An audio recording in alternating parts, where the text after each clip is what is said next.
All right, good evening, everybody. I know you've been waiting for this moment. It is finally here. We get to talk about that man, that myth, that legend, the one figure that in the Bible that everybody knows after Jesus and about 15 million others, Melchizedek. Really? After all that build-up?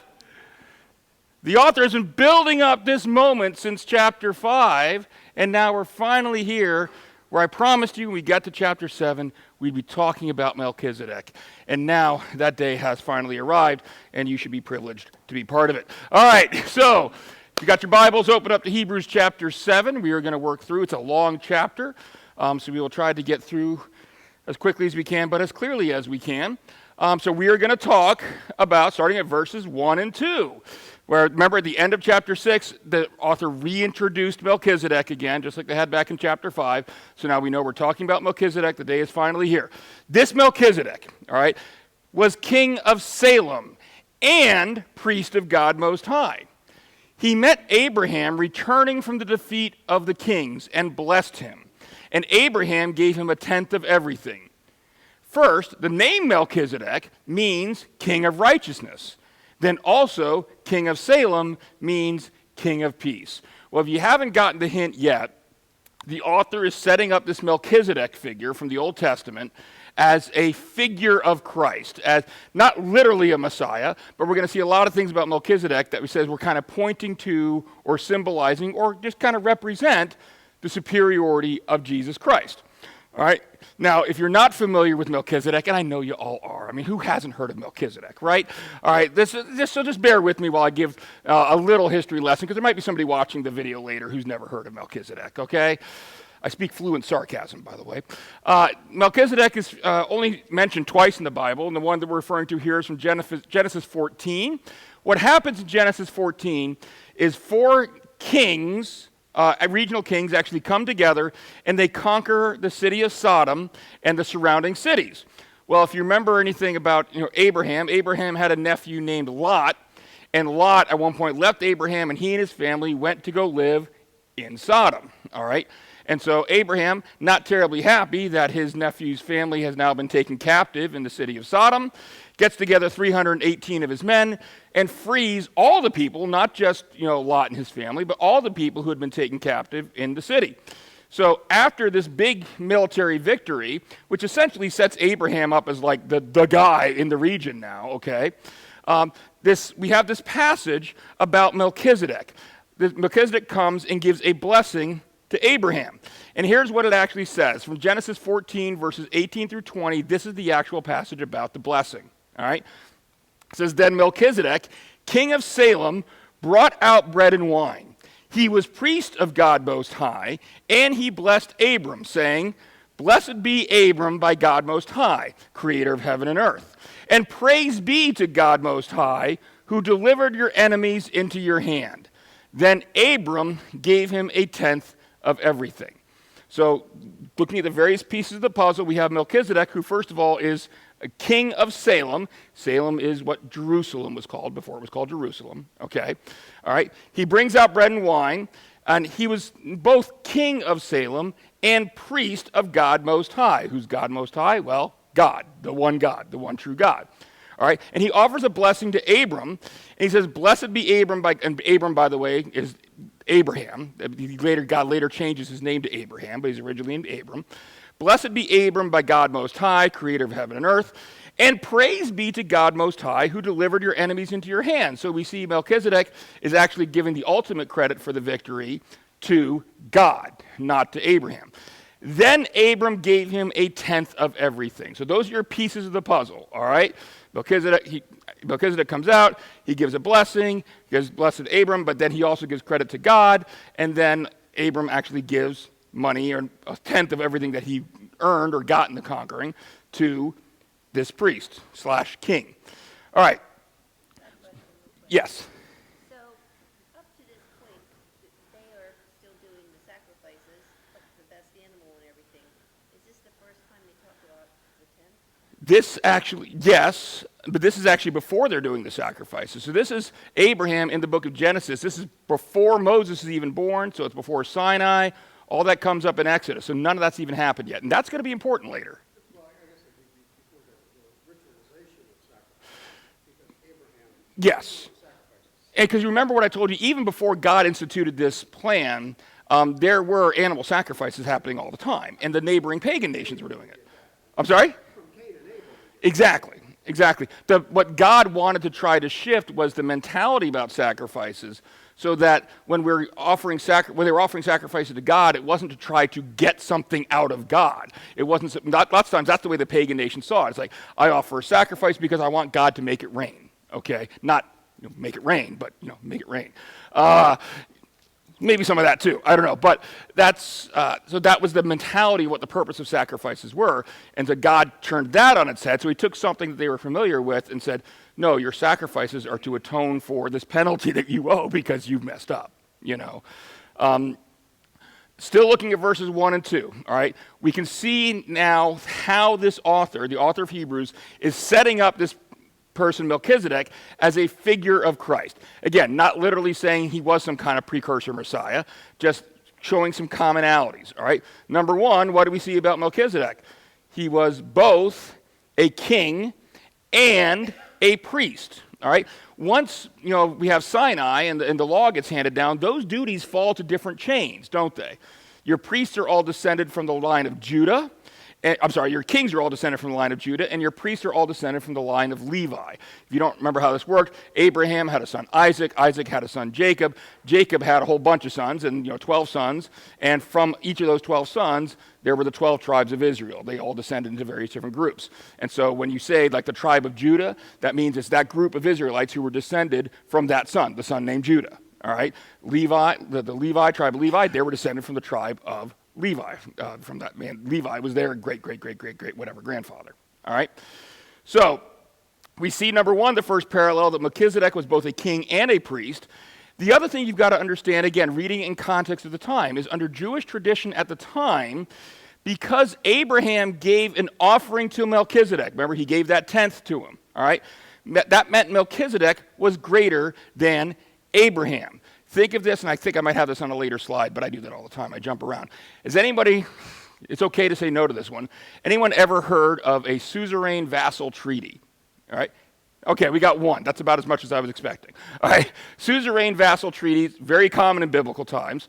Essentially what it was is you have one king, that's the more powerful king, that looks to another king that's not as powerful and says, all right, we can do this one of two ways. The easy way or the hard way.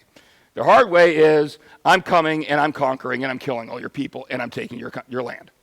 The easy way is we can just avoid all that bloodshed and you can just say, you're going to serve under me. And then you can stay king of your little area as long as you're paying tribute to me and you're a vassal territory to me. All right? So you pay me tribute, you give me what I want, and then you kind of become part of our overarching empire, so to speak. But I, the suzerain, is the king who's on top. The vassal is the one that's below. All right? Well, the suzerain didn't pay tribute to the vassal. The vassal paid tribute to the suzerain. And so it was always, under this culture at the time, it was always the lesser that would pay tribute to the greater. All right? So when we see here, if you're reading this from the perspective, remember this Jewish Christian audience, these were Jewish converts to Christianity, what they're going to see here is that when Abraham pays tribute, pays a tithe to Melchizedek, he's kind of acknowledging Melchizedek as his superior, as greater than he is. All right? That's going to come into play as we move along in here. And then we get to the last part of these two verses where the author offers up some translations for us and say, well, Melchizedek's name actually means king of righteousness. And then he's also called the king of Salem. Salem can also be translated as peace. So we have this person who is both king of righteousness and king of peace. Does that sound familiar to anybody? Yeah. So you can start to see the parallels being made. All right. Verse 3. Without father or mother, without genealogy, without beginning of days or end of life, resembling the Son of God, he remains a priest forever. All right, does that, and this is one that people stumble on. So wait a minute, is this guy really trying to say that this Melchizedek like lived forever and was never born and never died and he's going to be a priest forever? Well, we know he died at some point because he's not walking around anymore, is he? So obviously the author is not being literal. Just like when he's giving the meaning of Melchizedek's name or meaning of Salem, he doesn't literally mean that Melchizedek was perfectly righteous or he was perfectly peaceful. We don't know enough about Melchizedek to say that. But he's pointing out these parallels, all right, these figures, these symbols that could be symbolizing the perfect Messiah who was to come. Same thing here. If you look in the Bible, you know what you're not going to find information about when it comes to Melchizedek. You're not going to find when he was born. You're not going to find when he died, all right? You're not going to find his genealogy, who he's descended from, or anything like that.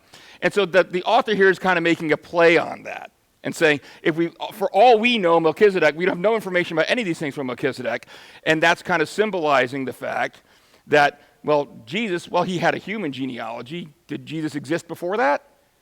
Before he was born? Sure he did. He's the third member of the Trinity, right? And so he's been around since the creation, literally forever, since before time, all right, along with the Father and the Holy Spirit, all right? So that's what he's saying. Because remember, earlier in the book of Hebrews, the author went to great lengths to establish that Jesus was God. Remember, we talked about all the way back in chapter 1. That was like the first thing out the gate.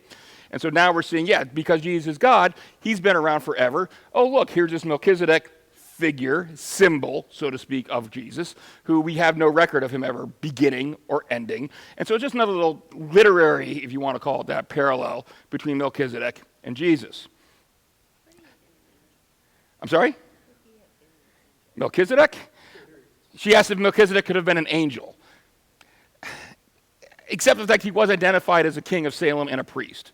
And so I wouldn't think he'd be an angel if he's given those specific titles. Yes?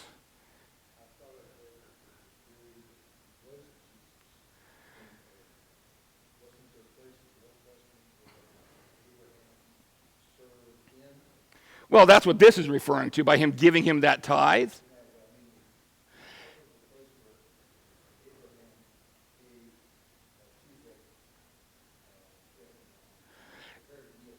I can't remember him doing that from Melchizedek, I could be wrong. There is a time when Abraham does actually entertain angels without knowing that they're angels. There's 3 men that come to him, and he actually serves them, and they do turn out, in fact, to be angels of God. Yeah, of Sarah having Isaac and all that, yeah. And so there is that. I don't know. I have to look it up whether or not there was a reference to him serving Melchizedek. There's a lot of theories, and this is one of those things when it comes to biblical interpretation that, we have to somewhat reserve judgments, like they could be true. Like on the podcast today, I just had, was talking about a passage from, I can't remember which one I was talking about, but that was I kind of threw out there. It's like, okay, so, here's what the conclusion everybody jumps to. Here's why we can't jump to that conclusion, but let me give you a possible explanation. Am I saying this is the actual explanation? I don't know, because the Bible doesn't give us enough information to say if this is the actual explanation. But it's a possible explanation and a plausible one. Same kind of thing here. For example, Shadrach, Meshach, and Abednego, the 3 men that got thrown into the fiery furnace. And then they say, well, look, there's someone standing in there with them, looks like a son of the gods. Was that what we call a pre-incarnate Jesus? Some people say yes, pre-incarnate meaning an appearance of Jesus before he was physically born. Some people say yes, that was a pre-incarnate Jesus. Could it have been a pre-incarnate Jesus? Sure, absolutely could have been. Does the Bible say it was a pre-incarnate Jesus? No. So we shouldn't definitively say, don't be dogmatic about it. Don't say, well, yes, there's Jesus. But it's entirely plausible that there could have been. It's plausible that there could be more to Melchizedek than what we're seeing here. It could have been a pre-incarnate appearance of Jesus. The only reason I kind of personally side against that is because he's identified as a priest of God Most High. I don't think Jesus would have identified as a priest at that point in time. Now, later he becomes our perfect high priest, but that's after he makes the sacrifice. All right, he hasn't done that yet. And the other reason is he's identified as king of Salem. Well, if this was just a pre-incarnate appearance of Jesus, then who was ruling over Salem? Somebody had to be ruling over Salem, and it was either Jesus, which is problematic because now it's not pre-incarnate anymore. We have Jesus walking around on earth twice, or it's somebody else, in which case this is a lie when it says that he was king of Salem. So I tend not to think so, but I'm not going to be dogmatic about it. All right, so in verse 4, the author here says, just think how great he was. Again, we're talking about Melchizedek again still. Just think how great Melchizedek was. Even the patriarch Abraham gave him a tenth of the plunder. All right? You see what the author's getting at here. This is just what we talked about before, about that suzerain and vassal kind of dichotomy or relationship. It's like, it kind of goes unspoken. Why? Because this would be the understanding of his readers already. It's like, it's obvious that, that Melchizedek must be great, because think of how highly everybody thought of Abraham, right? Abraham's like the father of the entire Jewish people. All right? Father Abraham had many sons. Many sons. Nobody? Come on. Thank you. Don't leave me out on a limb there, all right? But even though they thought of Abraham so highly, here's Abraham paying a tithe to someone else, to Melchizedek. And under their understanding, that alone shows Melchizedek must be even greater. How amazing is that? All right? Yes? Hear about Melchizedek in the Jewish faith? Like maybe he's not central to our faith, but Abraham is. It's possible, and I'm not familiar with whether he makes any appearances like in the Jewish Talmud, which is, and again, writings on the teachings that actually expands upon a lot of these things. So I don't know. That's a good question. I have to look into it. It wouldn't surprise me in the least if there are additional Jewish teachings on him because of this role he played here. So if the implication of this, all right, as we'll see the author build up even more. Remember, Abraham was the father of Jacob. Jacob was the father of Joseph. Joseph was the father of Levi, through whom all of those priests were descended. All right? Which means under the Jewish mentality of kind of corporate headship, all right, this would basically mean essentially that all those Levite priests, all the priests that were descended from Levite, if Abraham was less than Melchizedek, then all those Levite priests were less than Melchizedek. It was an inferior priesthood to whatever Melchizedek was serving as at this point in time, which admittedly we don't have a lot of information on, but that's kind of the point, because he was just a precursor and a figure of Christ. Now, verses 5 and 6. Now the law requires the descendants of Levi who become priests to collect a tenth from the people, that is, from their fellow Israelites, even though they are also descended from Abraham. This man, however, did not trace his descent from Levi, yet he collected a tenth from Abraham and blessed him who had the promises. The way the system worked is not all Levites were priests, but you had to be a Levite in order to be a priest. All right? So all the Levites were to serve in temple service. So when God was dividing up the land of Israel, the tribe of Levi, all those who were descended from Levi, they didn't get any land at all. What they were supposed to do is they were supposed to work in the temple and serve in the temple. And then a subset of that group became priests. All right? But even those who weren't priests still worked for the temple. And the way they were supported is all the other tribes were supposed to give 10% of whatever they had to the Levites. And then the Levites who weren't priests were supposed to give 10% of that to the priests. And that's how the priests were supported. All right?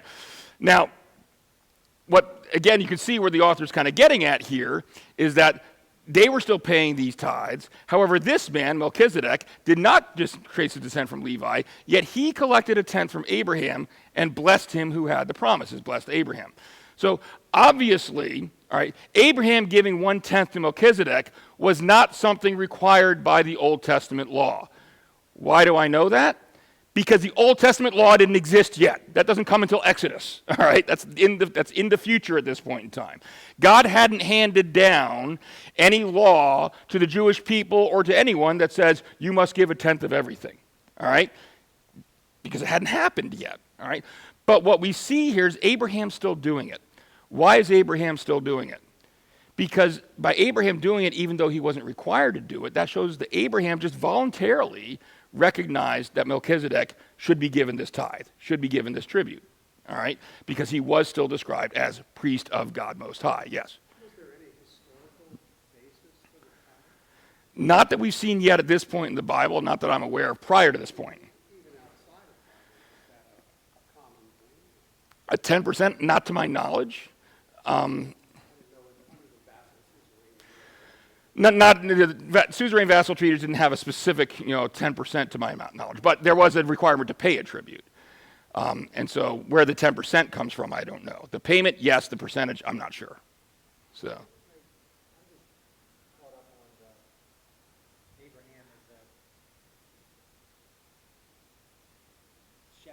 Like that's, he had a whole slew of flocks and things, but he's living in a land who had the king. Well, Abraham moved around, and he had a lot more than just flocks. He accumulated a lot over time, including servants, and I mean, those 318 people he brought, they were all people that worked for him. Yeah. So he had a big, but if he was staying in the land who had a king, Mm-hmm. wouldn't that be a normal thing to give tribute or whatever? If the king said, you want to hang out here, you got to pay. It probably would have been an expectation if it had come up, yes. I think that would be, Whether or not he would have done it, that's a different matter, I'm trying to remember if there was ever a time when a king, it's recorded that a king actually expected something like that from him. And I don't think so. I don't think so. I don't think there's any reason. Yeah, I mean, I don't think you're out. I don't think you're far off. That I could certainly see a king thinking, well, if you're on my land, then you're one of my. rent this space or, Yeah. Whether or not, like I said, whether Abraham would have given it or not, I mean, because would he have thought of that as giving to, especially depending on what gods the king served and everything like that, Abraham may have refused, and then you either move on or a big fight ensues, so I don't know. All right. And then we get into, and without doubt, the lesser is being blessed by the greater. Just like the paying of the tithe, I'll give you that suzerain vassal example, has the lesser paying the tithe to the greater. Same thing works, except I guess in reverse when it comes to blessings. All right, think of we see records in the Old Testament about Jewish fathers blessing their sons. Okay, it always goes from the older to the younger, or from the elder to the less elder, to the greater to the lesser, so to speak. So just like a tithe always goes from the lesser to the greater, a blessing always goes from the greater to the lesser. In this Jewish understanding of things, and that's what we see. In this setup with Melchizedek, we see Melchizedek giving the blessing to Abraham, which would show Melchizedek's greater than Abraham, and Abraham paying the tithe to Melchizedek, which would show Abraham's lesser than Melchizedek. Both pieces of evidence establish what the author is trying to prove here. All right? All right. Verses 8 through 10. In one case, the tenth is collected by people who die, but in the other case, by him who is declared to be living. One might even say that Levi, who collects the tenth, paid the tenth through Abraham, because when Melchizedek met Abraham, Levi was still in the body of his ancestor. And again, the author here is still playing on that figure of Melchizedek representing Jesus, who doesn't die, because there's no record of Melchizedek's death. But again, what we're saying is, hey, look, the author's ultimately what we're getting geared up for. This is all ultimately a comparison of Jesus Christ as our high priest with the Levite high priest from the Old Testament, all right, and showing how Jesus Christ's priesthood is greater and superior to theirs. And so what the author is saying here, if the Bible through prophecy, and we'll see that picked up here again towards the end of the chapter as a reminder that there was a prophecy that the Messiah was going to be a priest in the order of Melchizedek. And what the author is saying, well, if that's true, if the Messiah, Jesus, was a priest in the order of Melchizedek, then that must mean that he has a greater priesthood, a better priesthood than what we saw the Levite priesthood, because the Levites actually, in a manner of speaking, paid tribute to Melchizedek.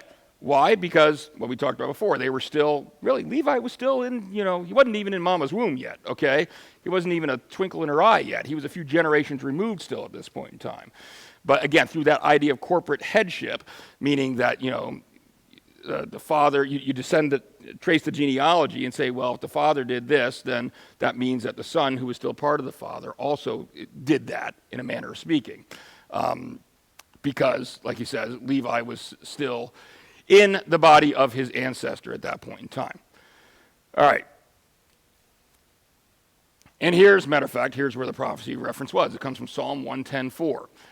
All right. If perfection could have been attained through the Levitical priesthood, and indeed the law given to the people established that priesthood, why was there still need for another priest to come?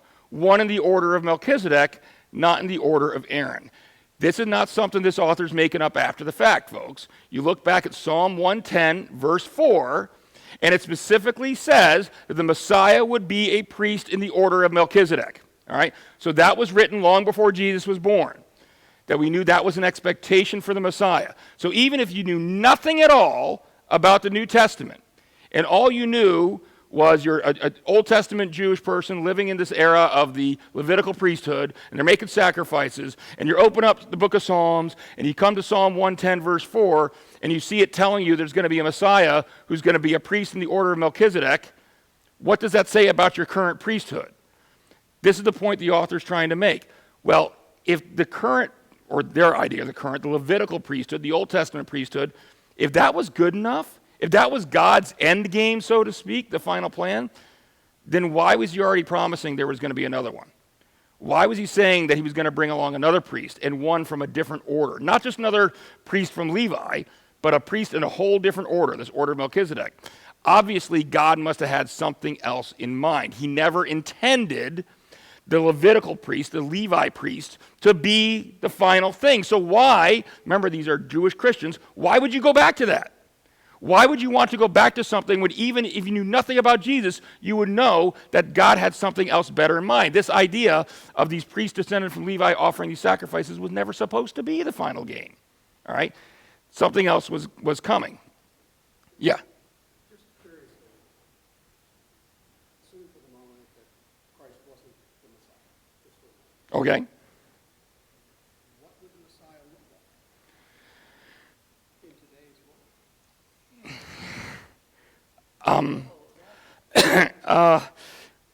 If the Messiah had not already come, do we think the people would recognize him today?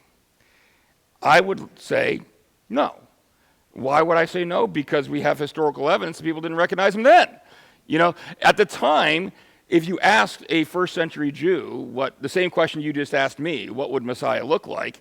They would have said a soldier who's coming in to free us from Roman rule, a king.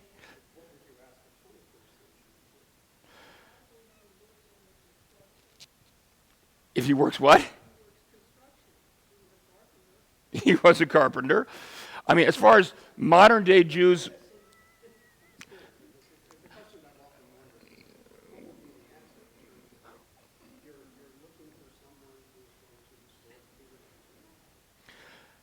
it depends on, modern day Judaism has evolved into various different sects, some of which would deny the whole concept of a physical human Messiah in the first place nowadays. Others who would say that it's more of a leader type of physical person like that. And others that try to look at it as more of a spiritual truth. But the problem they all have, and the reason I think this happened is because, well, when the temple got destroyed, they had to come, if they're going to stay Jewish, they have to come up with a whole new kind of theology because now their whole sacrificial system can't happen anymore because they can't offer sacrifices. Yeah, Bill. Reverend Robert Warren, who was a professor at the Lutheran Theological Seminary in Philadelphia, made a study of this. What he did was he went around to different places worldwide and took photographs of paintings of Jesus from all these places. What he found was that Jesus was always pictured as one of them. I will tell you that I had a very profound question asked of me in my 7th grade class. And for once, it wasn't your son. But I had a young African-American girl ask me, how come everybody we study is white? We learn about is white.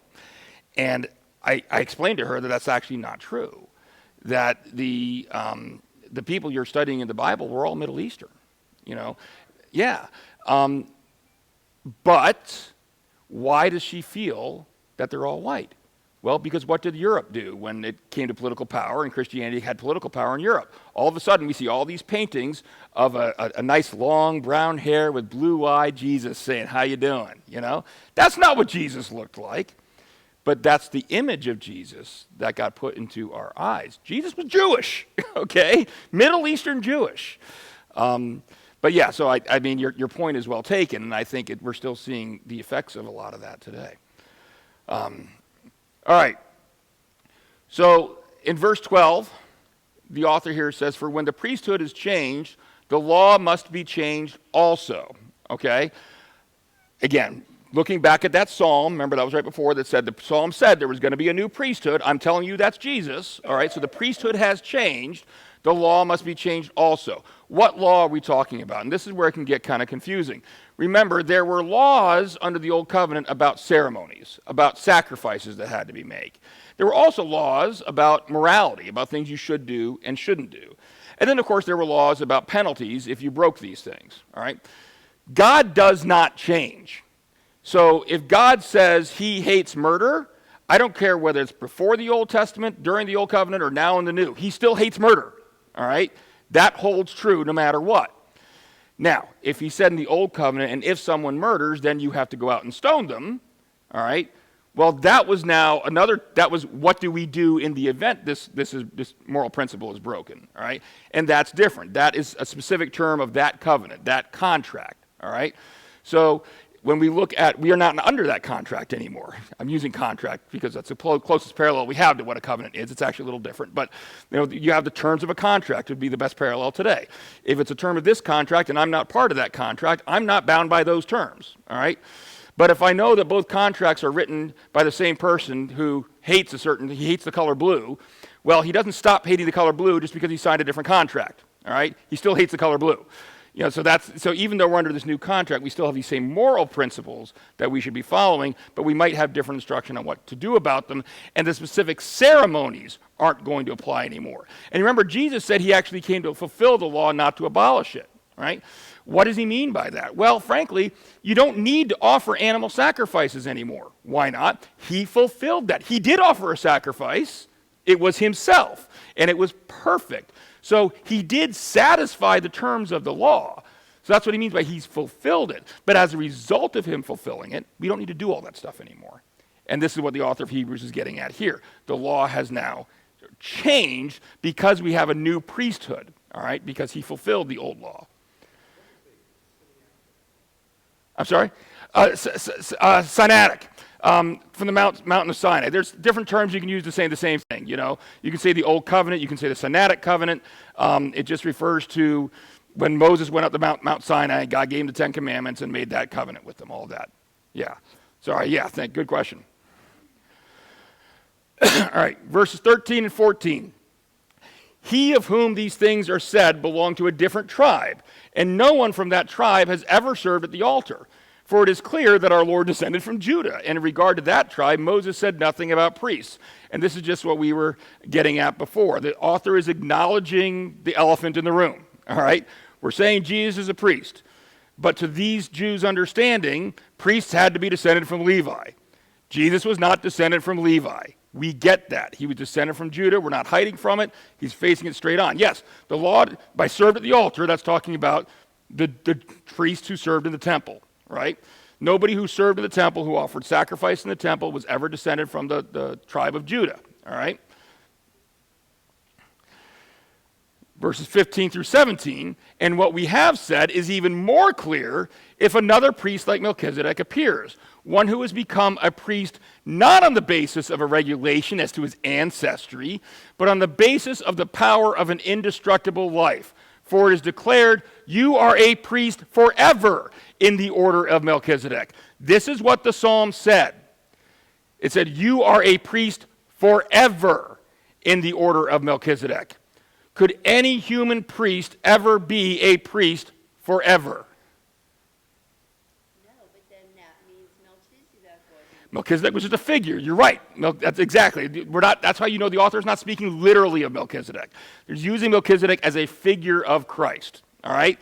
So there's two things that are certain in life. You got one's taxes. What's the other one?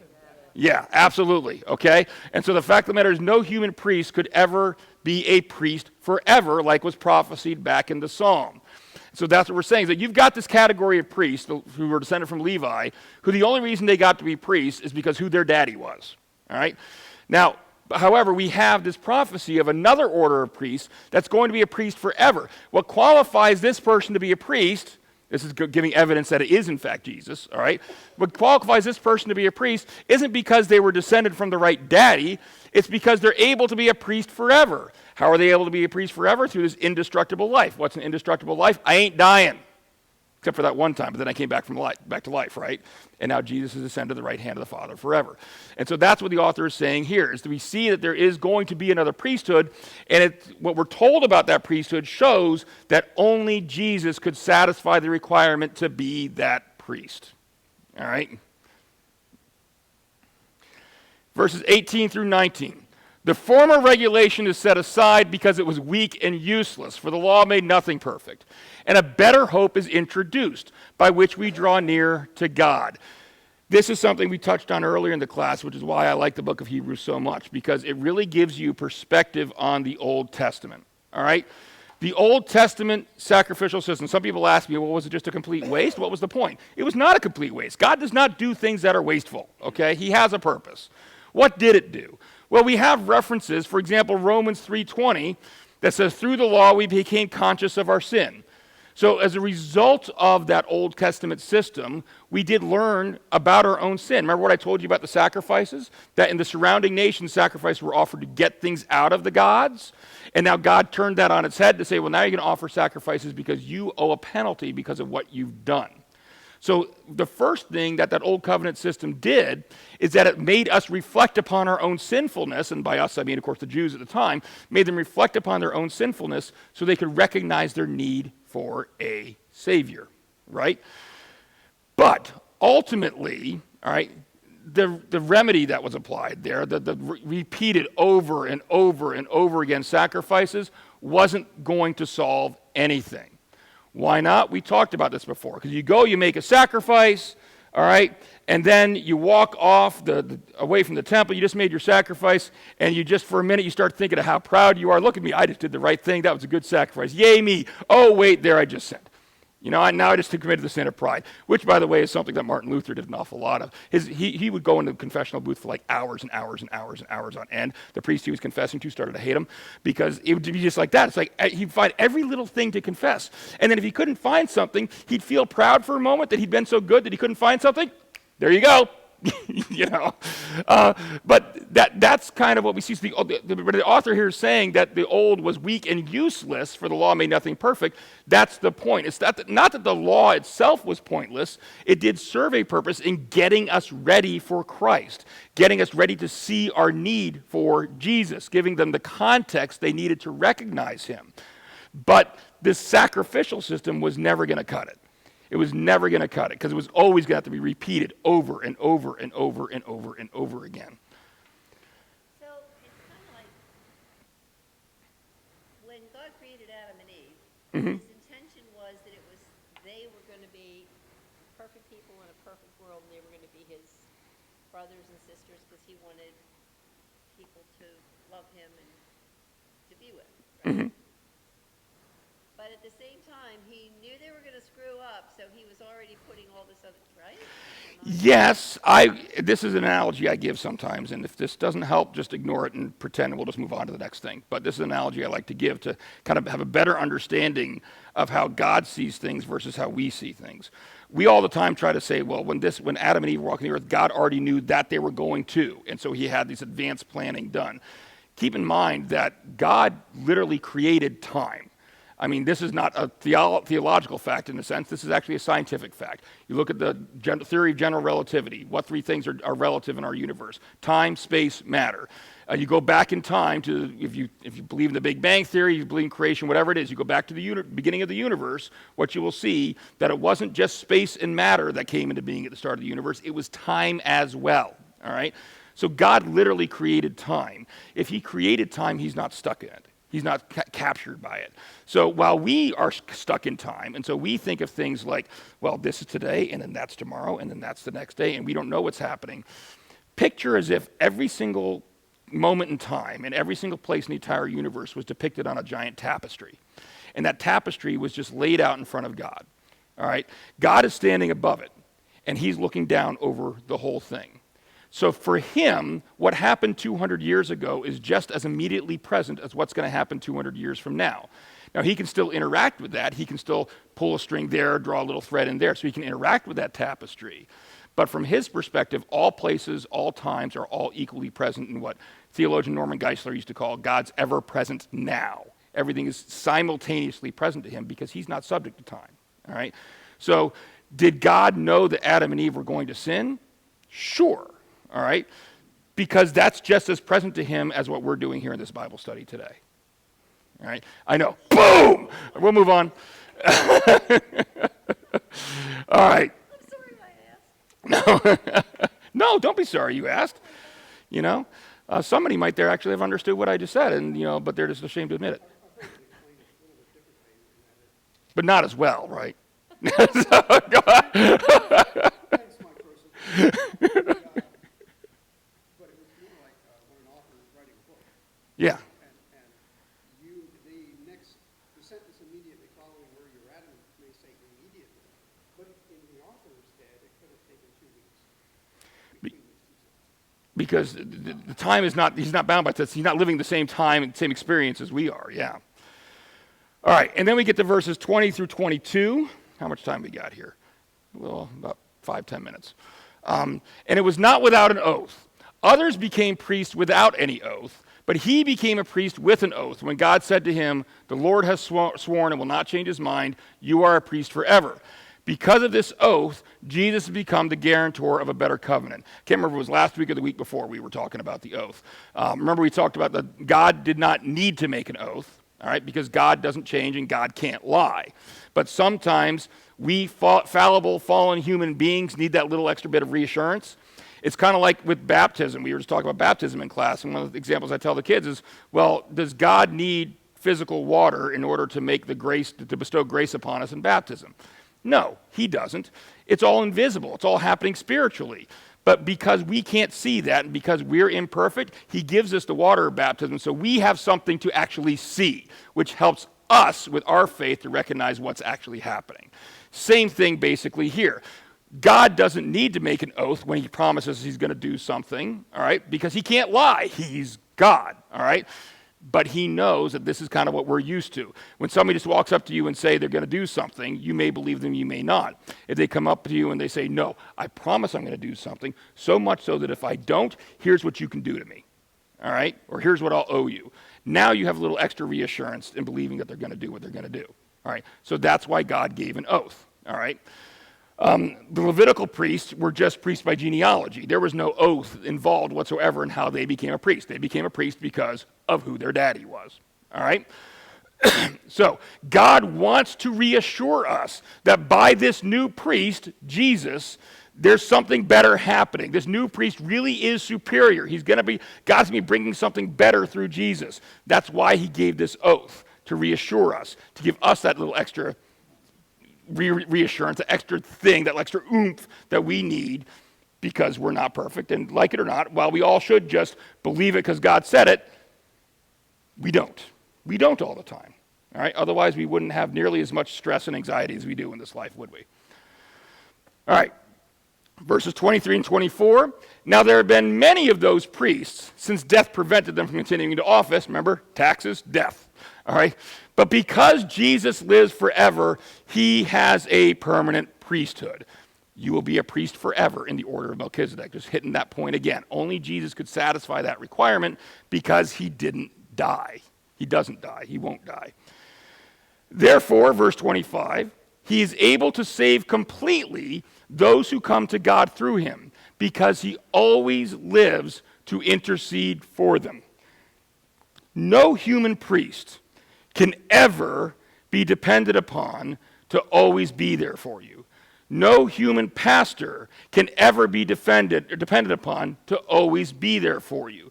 They have other things they need to do. You may have someone who has a particular need, but the pastor is out, serving someone else who's out doing a visitation, all right? And so they're not physically there.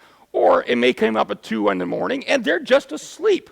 Or it may happen that they just died and now they can't come to you. There's a million reasons why no human priest, no human pastor can ever be depended upon to always be there to do what they need to do for you, all right? Which is why we're blessed to have 3 of them, okay? But is that true of Jesus? No. Jesus is God. Jesus has ascended to the right hand of God. He is always there. He doesn't die.